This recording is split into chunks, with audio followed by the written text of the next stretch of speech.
Sa paghahanap ng kung anong ininegosyo mo, kasosyo, walang nakakaalam. Maski ikaw, hindi mo alam kung ano talagang dapat mong inegosyo. Ang ironic doon, malalaman mo lang kung nagdinegosyo ka na. Ang technique, magnegosyo ka ng kahit na ano. As in kahit na ano, kahit ayaw mo niyan, basta kaya mong inegosyo, kaya mong ibenta yan at i-deliver yan, i-serve yan, inegosyo mo yan. Wag lang na magnegosyo ka ng negosyo ng iba. Mali yun.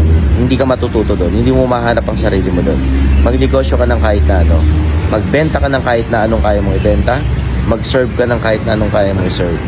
Kahit ayaw mo niyan, kahit hindi yan ang maging negosyo mo talaga, eventually, maiisip at mahahanap mo rin yung tamang negosyo para sa'yo. Pero hindi mo yun makikita hanggat hindi ka nagnenegosyo ngayon.